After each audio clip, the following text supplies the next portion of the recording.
Dr. Carrie Graham has been kind enough to join us today. Dr. Carrie Graham has said that she never fits into the box of traditional expectations in school or at work. Despite often feeling restrained and overlooked, she learned how to use her natural skills to open doors for herself and others. Dr. Graham has leveraged her curiosity to help women tap into their potential. I think with a reputation for understanding stated and unstated problems, asking the right questions, and developing clear and actionable solutions, Carrie knows that empathy matters, which is good, as she's on this podcast. A proponent of the notion there is no one-size-fits-all approach, everything Carrie stands for is about customization and support for individuals and organizational needs.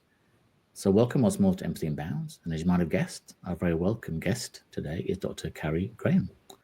I have a lot of questions, so I want to dive straight into them. Carrie, you're very welcome. Thank you for being kind enough to join us today. Thank you. I share some words of advice from your mom, and the first thing I wanted to do was to take you back a little bit and understand what helped create the person that's joining us here today. Oh wow, what a loaded question. Thank you. You jump right in. No, thank you again for having me. It's where the person that I am today is the culmination of a lot of alone time, I'll say.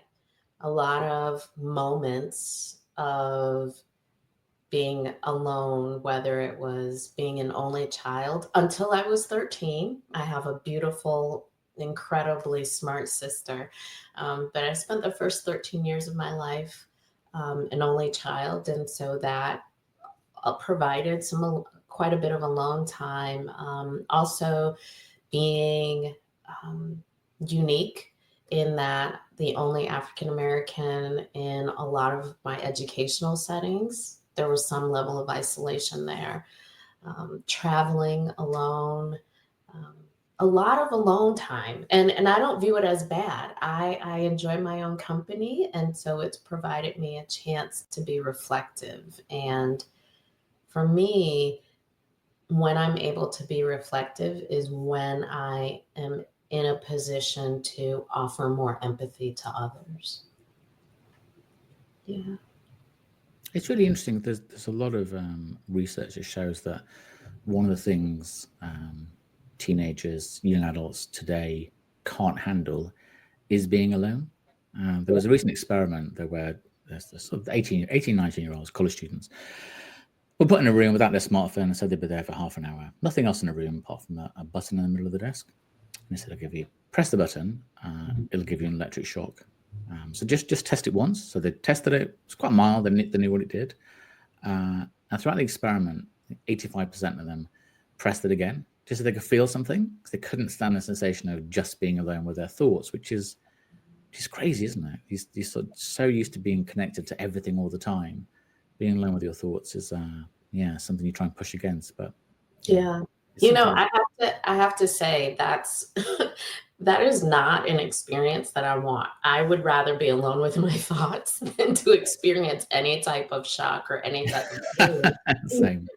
So I understand the study for what it is, but yeah, I relish in all opportunities to sit with my thoughts. And sometimes, right, full transparency, sometimes it's painful, right? Depending upon what those thoughts are. It's challenging, it's hard, it's heavy. But when those moments pass, I view it as there's always a lesson there. And to circle all the way back to what my mother used to say about doing your best, those lessons allow me to do my best moving forward.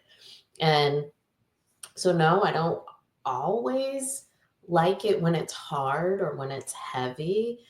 That's usually when I just take a nap. But it's being reflective and sitting with my thoughts and questioning my thoughts. Why am I thinking the way that I'm thinking? Why am I feeling the way that I'm feeling? It's a place of growth. It is truly a place of growth. And I'd rather grow than experience a shock, even if the shock is quick. Absolutely. Yeah. What was it like for 13-year-old Carrie to suddenly get a sister? It was a surprise. It was a shock for all of us. But it was, I just had a visualization of the first time I saw my sister, holding her in my arms and looking at her and thinking, wow, she's so beautiful. She's so perfect. Literally, I remember looking at parts of her face and thinking, wow, that is just so perfect. Um, it's it was life changing, but in the early moments, I wasn't realizing the change that was happening and that was about to happen. And we're so different that I'm thankful for her. I am so thankful for my sister because in those moments when we were alone, it was an opportunity for me to reflect. And as we've gotten older, there were moments in my 20s and 30s where I could look, when I would look at her and say, oh, we're so different. And I didn't appreciate it at the time, but now I do really appreciate the difference and what I've been able to learn from her. Yeah. I'm sure the same for her. She must have idolized you as a when you're off at college and she's sort of 7, 8 years old. It must have been amazing for her when you came back. Yeah. I don't know.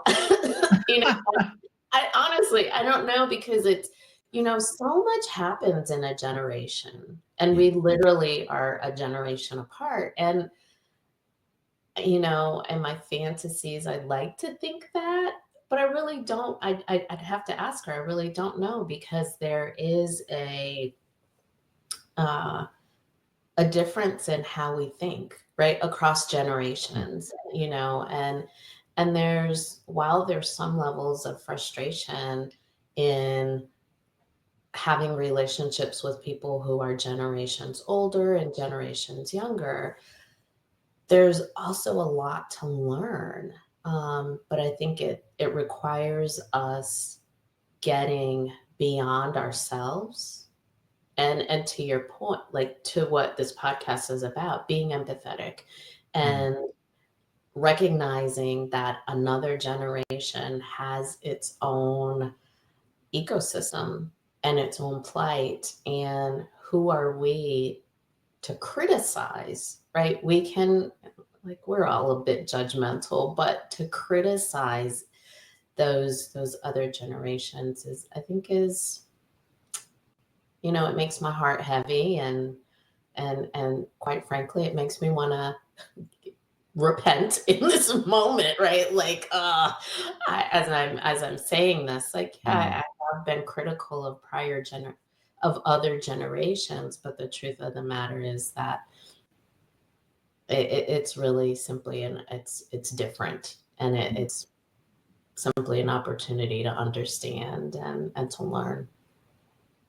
It's really interesting, and you probably haven't realized it, but I think you've said the word learn or learning 4 or 5 times already. And that was my next question, really. See, you are all about learning. We just mentioned before the podcast started, you haven't hopped from one path to another. You've been, from what I can see and understand, you've been really laser focused on learning and communication. And I just wondered why learning created so much passion in you. And that's what I think you have, is a passion for communicating and for encouraging people to learn. So what was it that you think drove you to that path? Time. Honestly, it was not a track, a lifestyle, a field of study that I pursued initially. When I was in school, primary and secondary school, I wanted to be an attorney, right? I wanted to travel the world and be protect those who couldn't protect themselves. And then I quickly realized I didn't like to debate, nor did I like to read. And so, I ended up pursuing a career in sports medicine. And so that's really where where my love of learning and communication started to develop. And I didn't coin them as such, because it was simply, I need to assess this person's injuries and what their problems were. Well, ultimately, to do that, you have to learn. You have to learn about them. You have to learn about the situation. And then part of that with supporting patients is you've got to share with them what the diagnosis is. You've got to help them understand the significance of it and what they can do. That's the communication part. So quite honestly, it has been an evolution because I didn't view it as learning. I didn't view it as communication. But after doing that level of work for almost 30 years, I now sit at a place of it is in fact learning. And all along I was learning about other people and how to communicate with other people. As an educator, I had to learn about my students so that I could communicate effectively about them. And the same holds true today. I have to learn about my clients and learn about what their needs are so that I can communicate with them effectively and help them to communicate effectively. So it has been a journey. It has been a journey, and I realize that at my core, it has truly been my life's calling. I simply didn't have the words or realize it as such, but I now know that that is the God-given gift that lives deep, deep, deep within. So no regrets. You didn't become an attorney. No regrets. No regrets. No regrets. It's one of the things I sort of said at the beginning is that you're sort of known for asking the right questions, and this is one of my real bugbears. That so often in whatever walk of life we have the almost the mantra, well, right, this is the answer. Now, what was the question? We don't spend enough time trying to understand the right questions to ask.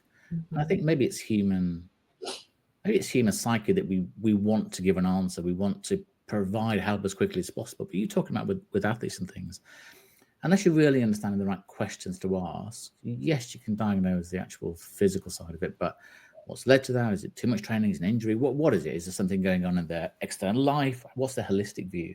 So I do think there's a huge amount around asking the right questions. And I just wanted your thoughts on that. Yeah, I had to learn. I had to, again, going back to my early days as a healthcare provider, asking the right questions, right? Well, does it hurt? Yes, it hurts. I could leave it at that. Or it is, when does it hurt? Oh, it hurts when I do X, Y, and Z. So I agree 100%. It's recognizing there's a better question, right? There is, in fact, a better question to ask. And, to that, you have to, I think when it comes to asking questions, you really have to be okay with providing the individual time and space to provide the answer. So it's one thing to say, Andrew, how are you today?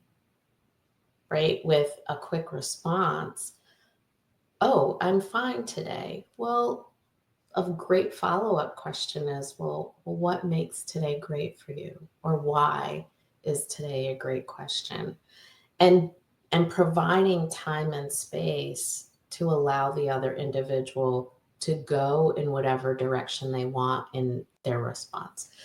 So it is questioning. I value thoughtful questions. And in order to ask a thoughtful question, you have to give yourself time and space to create it. And so, people will often say, I've heard this a lot, so it's not something that I'm making up, but people have often said, Carrie, you're a really great listener and you ask thoughtful questions. I can't ask a thoughtful question if I'm not listening. Right. And so it's, the deeper my questions are really based on what that individual has shared with me, and the depth of how much I'm listening, not listening, but what am I listening for in our conversation or in our exchange. And it has really served me well. Quite frankly, I have to say it has served me well. It helps me grow as I'm questioning others. I'm always tasked with giving pause, like, well, Carrie, could you have asked a better question? Or why, if you've had the choice between two questions, why did you choose one versus the other? And yeah, I love a good question. It's yeah, that's incredibly powerful, and I think I remember listening to a businessman a few years ago saying that he would often sort of give a pause before answering a question or ask the next one. People would think, "What are you pausing for?" And he would say, "Well, so often we ask a question, we start to imagine in our heads what the answer is going to be, and then we think of the next question already. So we're not really listening to the answer. We're thinking about the follow-up question, whereas actually listening to the answer, I think, okay, and then thinking about what to ask next is how he sort of progressed so much. And I had a wonderful lady on the podcast a few months ago, a lady called Reverend Joanna Jepson. She's a reverend in the British Army bomb squad, and it's something she wasn't going to do, and it just her life took her in that direction. She became a reverend in the army and was a fabulous person. And I was sort of saying to her, so what, you obviously come across some very difficult situations for the families, for the sort of soldiers, for people. What do you say? What do you do to them? I said, well, the thing I find most powerful to say to them is, I'm here, and then just be with them and just listen. Like I say, ask the question and then just listen. Because almost one of the most powerful questions to ask is just the space of silence, really. So just to because people feel they need to fill the silence. So just leave, and she said, just being there with them, leaving the space, and they will say what they want to say or not say it, but it's their space, and they just know that I'm there to listen. I think it reminded me very much what you said about you're there to listen and to ask a follow-up question and to get to those deeper things, because we do. You're 100% right. Generally, it's how are you? Fine. How are you? Fine. Right. Next. And it's such a pointless question, really, because none of us really, and if you ever actually answered, people would be sort of shocked, I think. So you've got to ask that. Yeah. What about today so good? Or it's like when the children come home from school. Guarantee, how's school today? Fine. He was like, right, can you tell me three things that happened at school today? Oh, Dad. And Right. yeah, you've got to actually prompt those things out of them, and that leads to and they want to talk, but they're just used to it's fine, and not sort of sharing with you. So I think questioning, listening is super important. Yeah. I have to say, it's when you just made that reference, it's when we think about it, right? Like when we pause and really ask, particularly with children, but even with adults, like busy adults, when we ask the question, well, tell me more, right? Or give me an example. My favorite question is why, right? Like, you don't know what is going to come of that. Like, you have no idea. You have no idea when you ask a child, so why was your day fine? Like, give me 3 examples. Well, I made a new friend, or I lost a friend, right? Like, so and so didn't want to sit with me today. Yeah. Like, those are opportunities to really tap into the soul of the individual, right? Like, what matters to them? What is feeding who they are? And, yes, we can do that with children. We can do that with our fellow adults, right? No matter what space we're in, but also in the workforce, right? We are so caught up in our worlds of production and service and doing the things. But what a gift it is to inquire on a deeper level. So why do you think that happened? Why do you, want to do that? Or, whatever the case may be. When I was in my prior career as a professor, students would constantly come to me with life circumstances.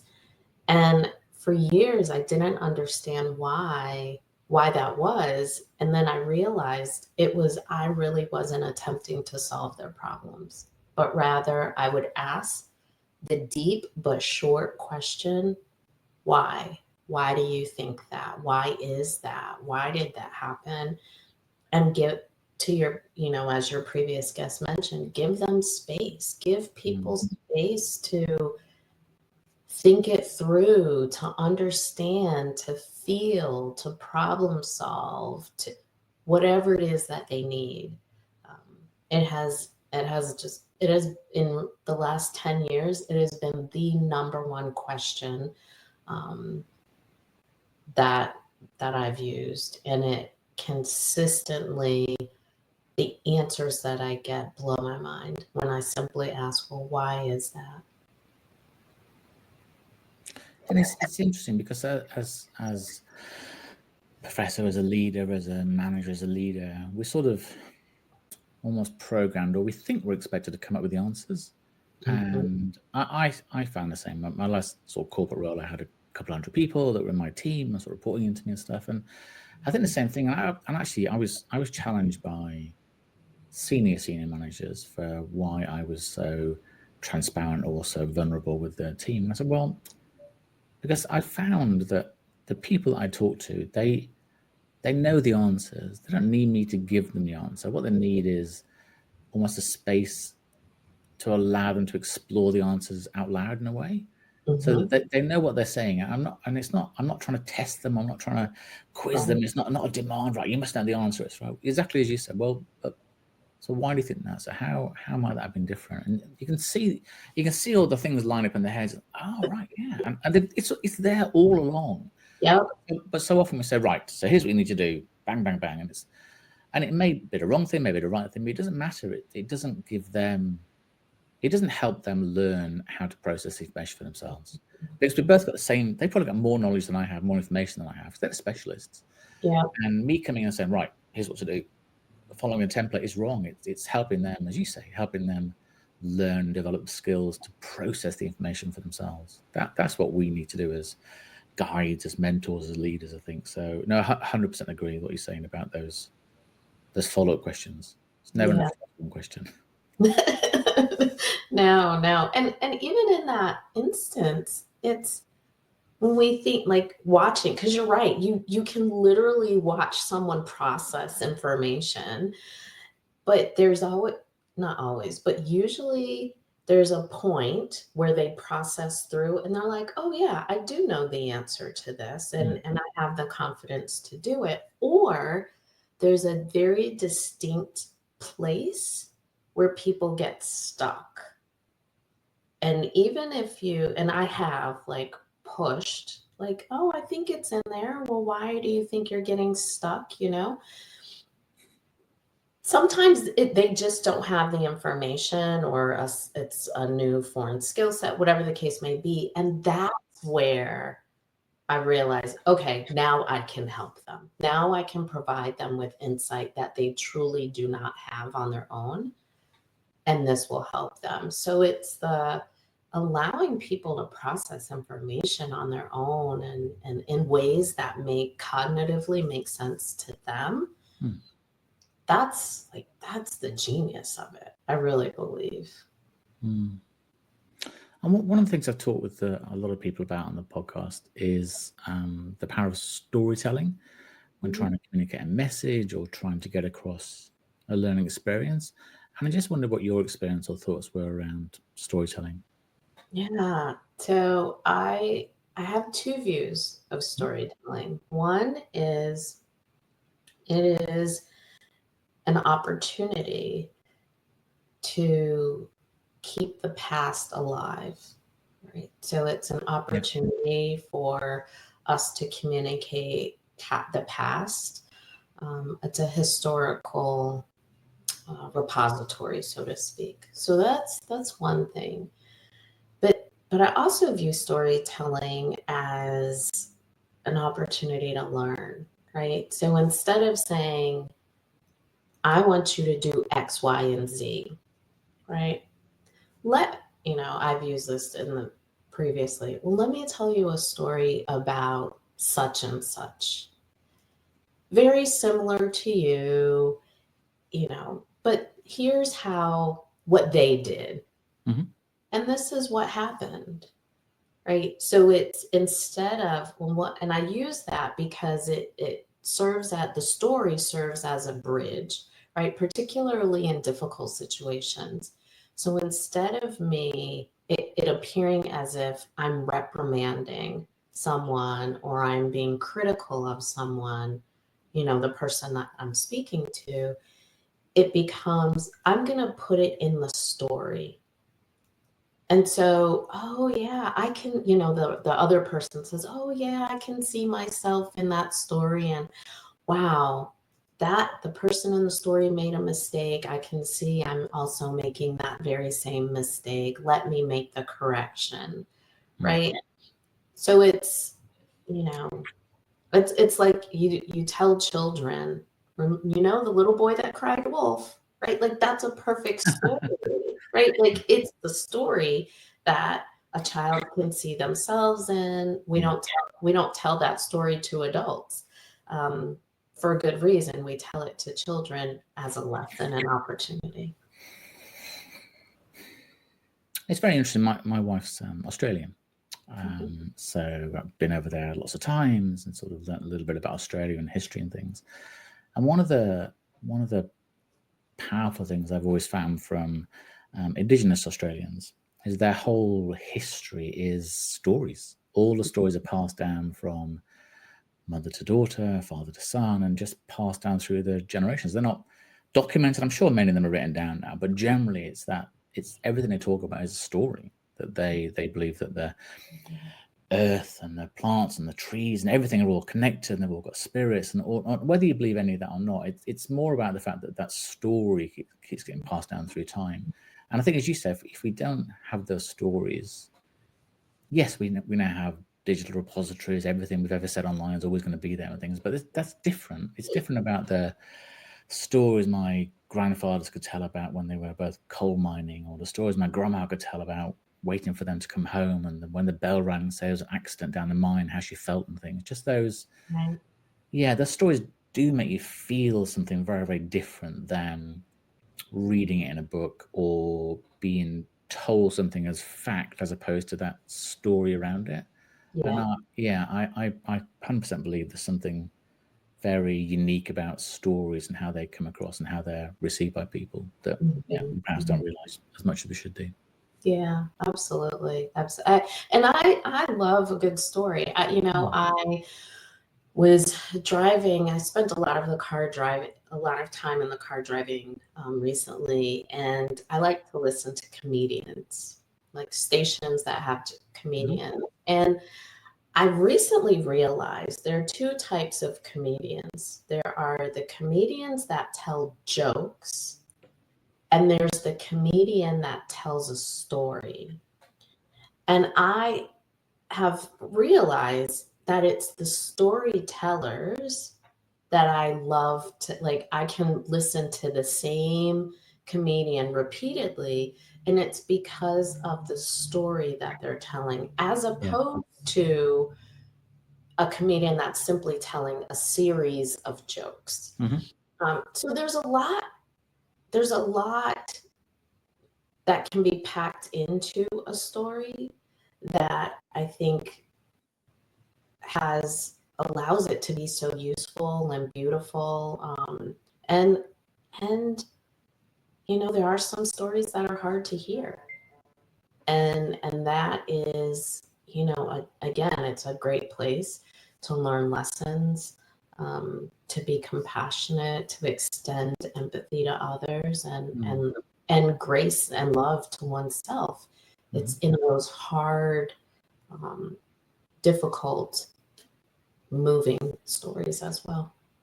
There's a comedian from Scotland, a guy called Billy Connolly, and his Oh, I know him. Yes. okay, Well, I'm and a his person who know him. yeah, and his whole thing is stories. So the stories of when he was growing up and working on the shipyards in Glasgow and things, and you know there's humor in them because there's humor in the people, but they're not jokes. They're just stories about things that we find extraordinary now, or things that people would say that don't make sense when you listen to them out loud. But it's a story of somebody's life and what they've lived, really. And there is a big difference between that and a stand-up comedian that has to rattle through X number of jokes in 12 minutes or whatever. But I do prefer those the storytellers. I can and you can listen even though you know the story, you can listen to it again and again.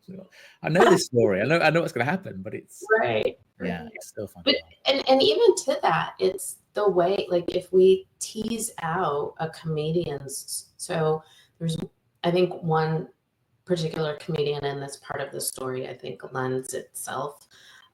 So Kevin Hart, I absolutely love his work because he's such a great storyteller. But sometimes there are stories of his life that he tells that if they're told factually, like no sense of humor, no, like, it's just a layout of the facts, they're very sad, actually. You know, a lot of pain and just sadness.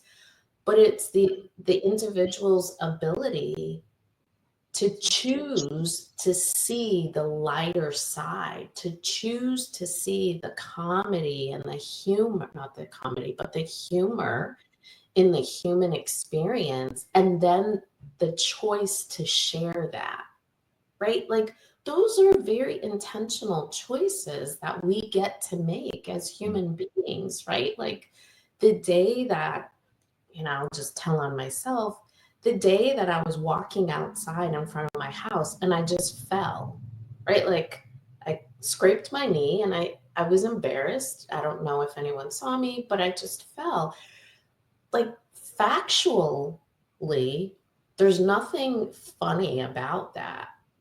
But when I told that very same story to my husband, we were on the floor laughing, right? Because he's like, really, Carrie, you just walked on your own property. And I was like, it's my one choice to share, right? So that's my willingness to be vulnerable. And then to share it and see the humor in it, like, those are all choices that we get to make. And that's another beauty in storytelling, is it's encapsulated by choice. It is something you said just a while ago now, is that you were the only African American at lots of your schooling, and I just wondered what, if any, impact the fact you're an African American woman, what impact that had on your career, and it's very hard to know how people view you, I guess, but do you think people viewed you differently? Oh, yes. Yes, Okay. yes, yes, yes, yes, yes, yes.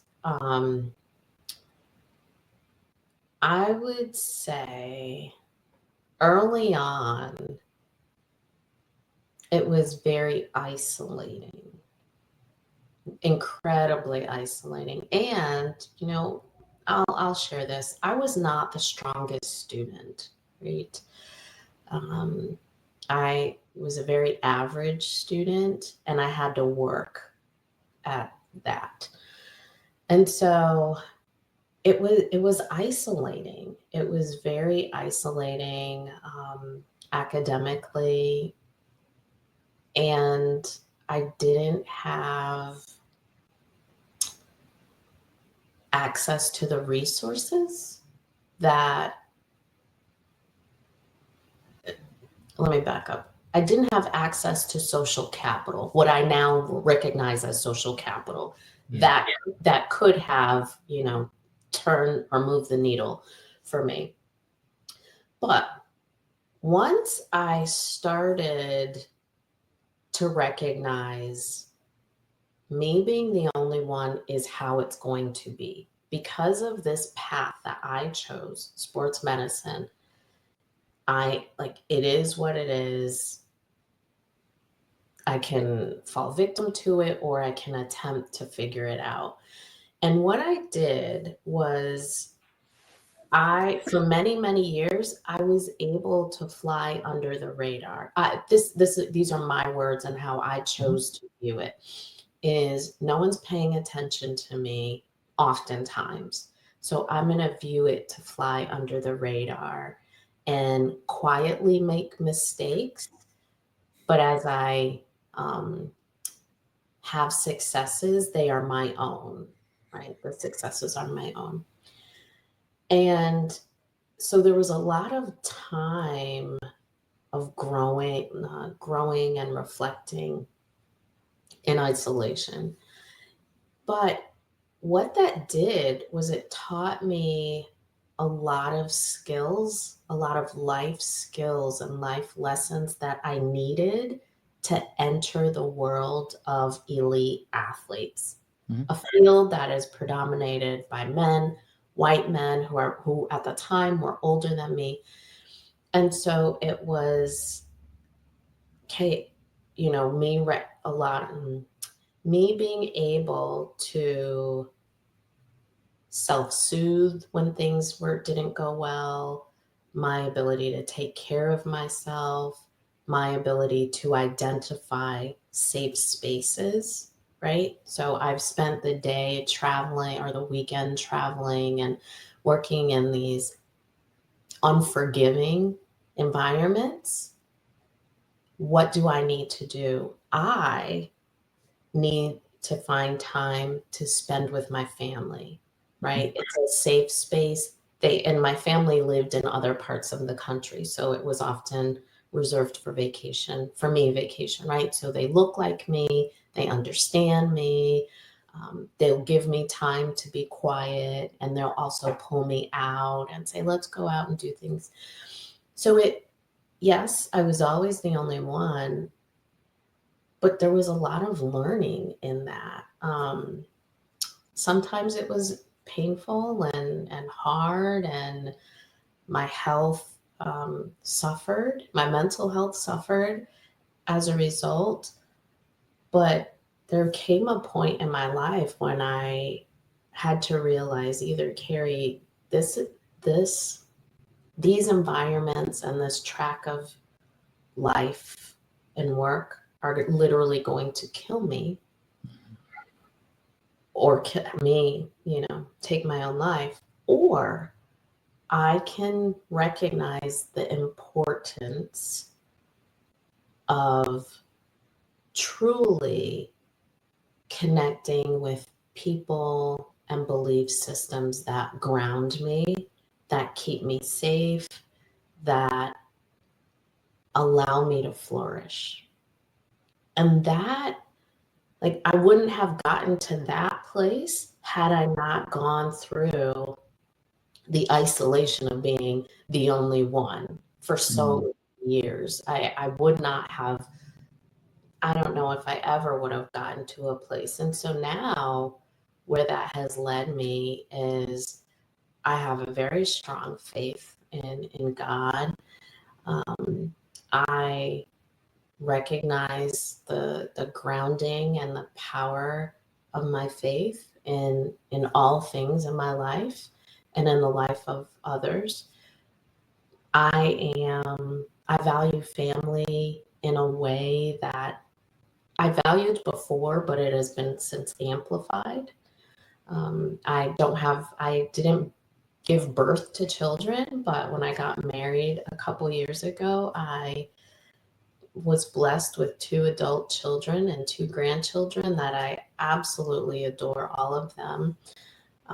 And so it's taught me that I can create family. I have free will, and I can create family, but also, more importantly, is I can extend love in places where love either wasn't given to me or where it doesn't exist.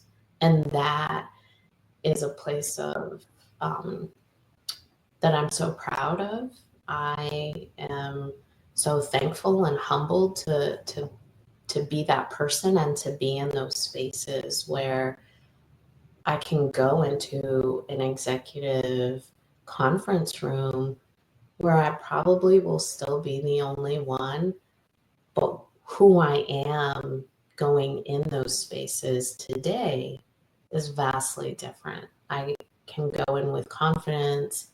I know that I have a voice, and I know that my voice is commanding.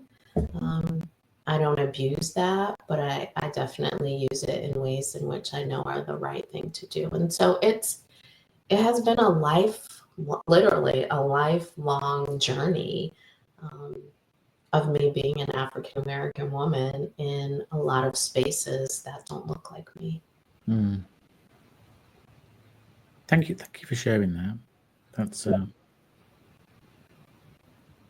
it's something I've talked about a little bit with others on the podcast. I don't think I've had such an eloquent answer, so thank you. And it's this is absolutely the wrong word to use, so please forgive me. It's sometimes a challenge, which is the word, it's the wrong word, as a Caucasian male to understand what it's like as a woman to be at a party and decide to go home with somebody they meet that night. Because as a white man, I'm not, the thought never enters my head that I might get attacked or raped or whatever that night. It's never going to enter my head. It's not. But as a woman, it does. And I can walk down the street, I can go to a soccer game, a football match, whatever, and I'm not going to get words shouted at me or worse. So that's why I say the challenge is the wrong word, because it's not like, oh, poor me, look at me, the poor white guy at all. It's just that, and I say that to the children. I said the biggest advantage you have, to my son at least, is you're a white male that speaks English. That puts you on a footing that 99% of the world doesn't have. So you're already privileged in that respect. And that sort of touches on the next question, I guess. And I'm just thinking about the questions. Actually, it's inappropriate and it feels a little racist to ask this question, because I wouldn't ask this question to a white woman in the same situation. Mm-hmm. So, but the reason I'm asking it is really because I just wanted to know how some of the changes over the last few years are affecting society, really, and society that you've got more awareness of than I have. And I want to talk about diversity, equity, inclusion, and belonging, things that are massively important. You can't make an argument as to why they wouldn't be important. Why wouldn't we want to be more equitable? Why wouldn't we want to see the workplace of life be more inclusive? Why wouldn't we want to have more diversity of talent, whether that's gender or sex or sexual orientation or anything, of color, of ethnicity, all those things? Why wouldn't we want to create an environment that's belonging? You know, when you think about it in isolation, there's no reason whatsoever. But we sort of felt that we were making some progress, and at least the points were being talked about, and we could recognize, and we started to measure, and we could sort of look at performance, etc. But I think over the last 12 months, some big companies, and I'm sure there's more than this, I'm not trying to signal anybody out, but Walmart, Boeing, Starbucks, Ford, etc., they've decided to sort of pull back on a lot of the commitments that they made. Mm-hmm. And a lot has been made in the last month or so, I think, particularly because of the political narrative that's in the US, but also in the UK right now, of the so-called sort of woke backlash. And for some reason, DEIB has been caught up in all of this. And this is a ridiculous question to say, well, what's the answer? But and that isn't the question, but it's sort of almost you and I are sitting here thinking, well, so where does that leave us? Does that leave us with the belief that we've decided it's not as important as it was, or do we believe that we've got to a place where, oh, it's okay now? Where does it leave us? You said a mouthful there. Sorry, I wasn't intended to. I just words kept coming in. I thought, oh gosh, I'm getting in the wrong order, I'm sure. But no. I would say that the appropriate question is, you allude to it, which is, where does it leave us? And so in the last 5 years, I've had met as an African American woman living in the who's American born, living in the US. I have had very many white colleagues, associates, strangers, friends reach out to me and say, what do you think, and why is this happening? And it's important that I first address this. It is not, I think, it is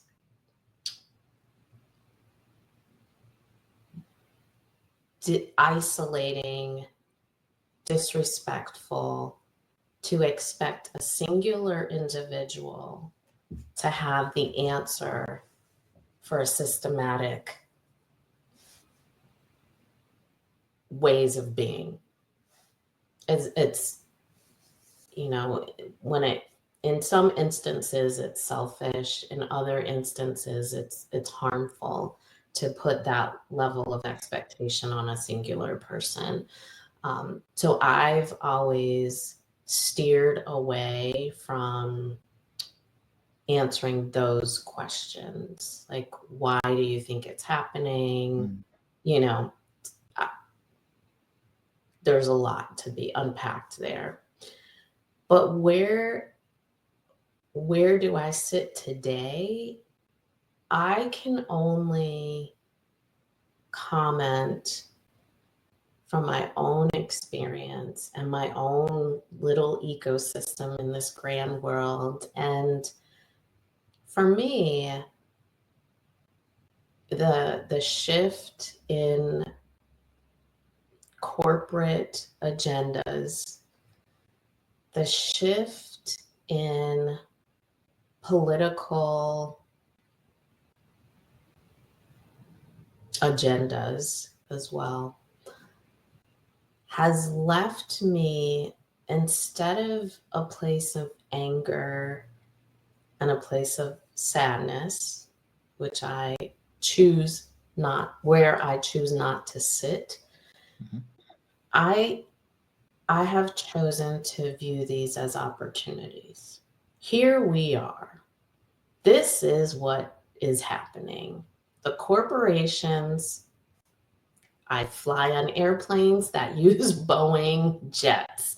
I'm not a coffee drinker, but I gift Starbucks gift cards, right? Like I have shopped at Walmart. And so I get to choose, will I use my dollars with these corporations, or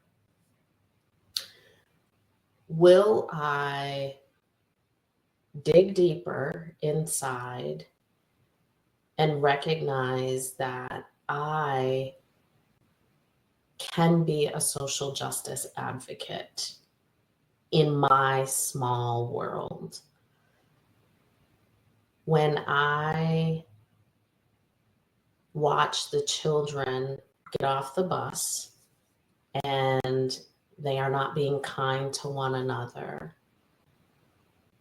that is I have an opportunity to stop doing what I'm doing, walk out of the front of my house, and address it.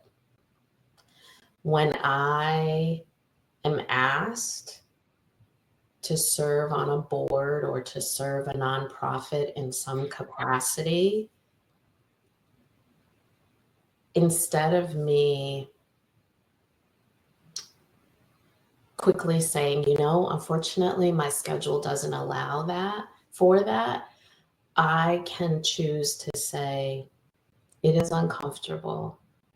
It may even be an inconvenience, but this is an opportunity for me to do right by other people, because society, right? So the corporations, those big dollared organizations, they're not doing it. When I am asked to speak to a group of college students or a group of I would say group of executives, right? College students, I'm going to go do it, no charge. A group of executives, I get to vet them, right? Like, I'm not just going to be your check mark. We did the thing.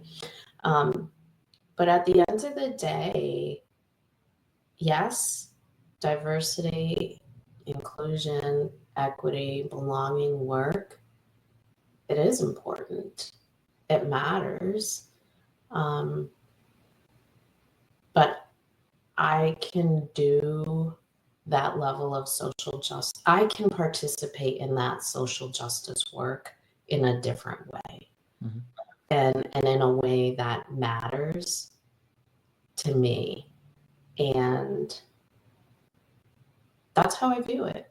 That's how I view it. You know, I think it's a fair question to ask because so much has changed in such a short period of time politically in both of our countries, and the ramifications of what is will live on beyond those politicians. But I'd like to believe that there are other people in the world like me who are willing to plant seeds of social justice in our own ways. Thank you for answering that in the spirit in which it was made. And I think the role that I want to play is to be able to, and you said the word before, is to try and amplify those voices and messages, because it doesn't matter what I think, or it doesn't necessarily matter what other people think, but if other people can advocate for and support and ensure that, and I saw a picture on LinkedIn last week, and it was at a conference, and there's a photograph of somebody saying, "Oh, it's great to speak at this conference," and there were 4 white middle-aged guys in grey suits and 1 middle-aged guy in a blue suit. And I thought, well, at least the suit was different, but that was the only thing. And then I thought, well, but I almost would have felt worse if there'd been as you say, the sort of tokenistic gesture to have somebody stuck in the end, whether it was a man of color or a woman or whatever. And I just thought, oh my goodness, that is. And I brought in a rule at my last company that we wouldn't speak on panels or to people unless it was diverse, because all you're going to get is the same views and same opinions, surely. And you want people with different thoughts. And I think diversity of opinion is something that we don't talk about often enough. That people that haven't all gone to Ivy League colleges, people that haven't all got PhDs in goodness knows what, people that have struggled up, people that have that, you want to hear different views, I think, really. And I think we just need to be more open. And that brings us back to empathy again, I guess. I mean, we talked a little bit before we started about, and I think, and I use politics as an example because it's just such a pure example in a way. You vote for this or you vote for that. If I vote for that, I can't possibly understand anything you're saying is you're this, and vice versa. Whereas I think and I hope more people are, that we're more similar than we are different. Yeah. But you tend to get the people that shout the loudest tends to be the ones at both extremes, at both sides, who almost intentionally choose not to empathize with one another. And a bit like DEIB, I can't see a negative behind, because empathizer doesn't mean you agree. Correct. I'm not trying to persuade me to agree. You're just trying to say, okay, so my stance on this is this, your stance on that is that. Okay, I understand why you feel that. I don't happen to agree. That's okay, I think.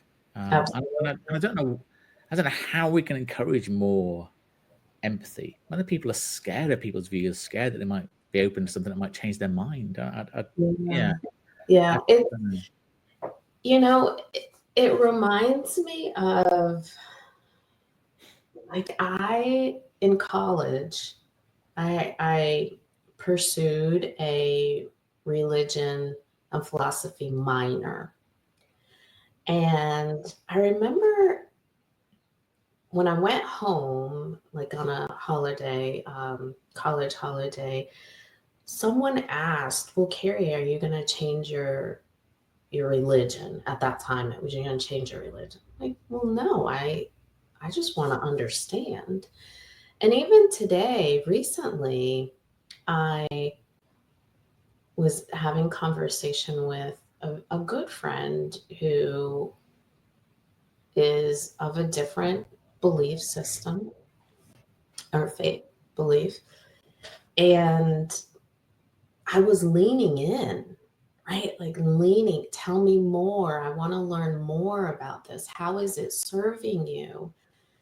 And so much so that my friend said, well, Carrie, I know that you are a firm Christian, and I hope that me sharing this isn't pulling you from your faith. I said, oh, no. Let me explain something to you.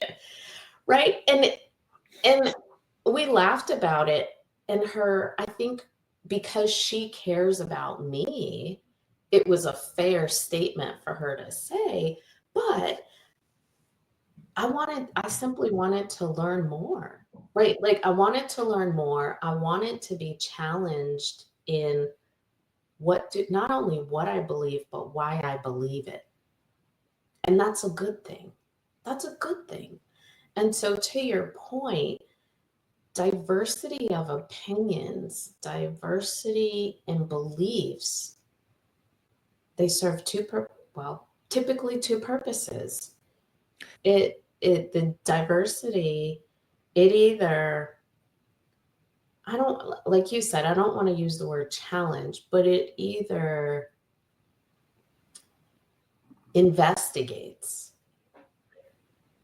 what we believe. It does investigate what we believe. And so we have the opportunity then to stand firm and have a better understanding of our belief system, right? Whether or our ideas about innovation, creativity, whatever the case may be, right? So it plants us deeper in it, or it opens us to say, that is the thing that I thought and that I hung my hat on, but you offer a new perspective. Let me explore that. Either outcome is good. People are better for it. And so I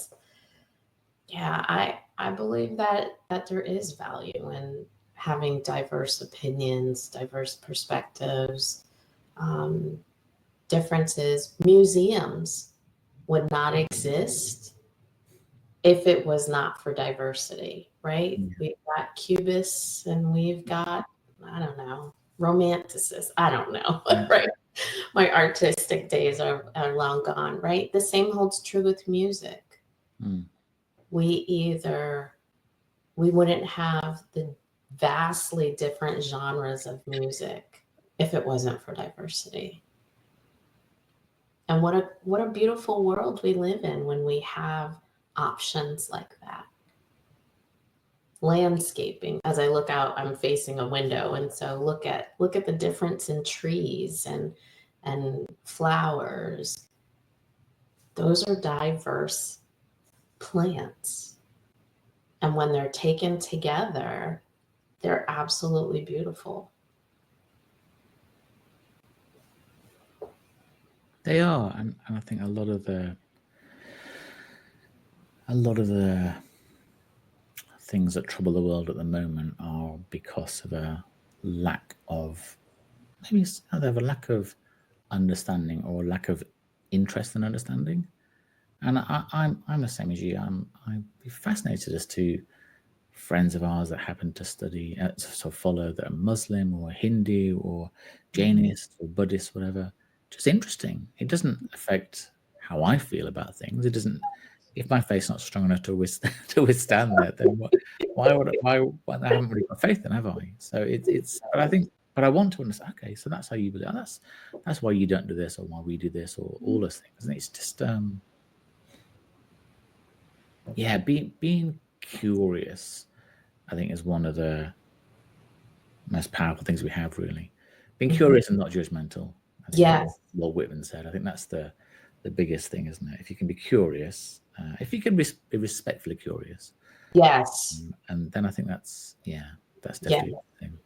absolutely. And that's the key word is respectful. And you really, I don't believe you can be respectful and not empathetic, not fully respectful. You can Yeah. be cordial, Mhm. but if you are being respectful, you're being empathetic. So just to focus in a little bit on you and what you're doing now. So when people reach out to you initially and for a conversation, what do they find when they talk with you? How do you approach new clients when they first come to you? I approach them with curiosity. And again, it goes back to that the younger version of myself where I'm listening.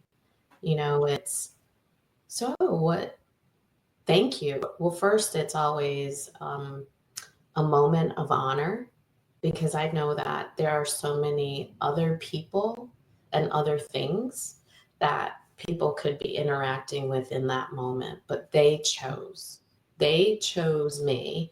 And so I always honor that, with thank you. I'm really honored that you are holding space and want to chat with me and curious about my insights. And so there's an honoring of that. And then it's tell me what's going on.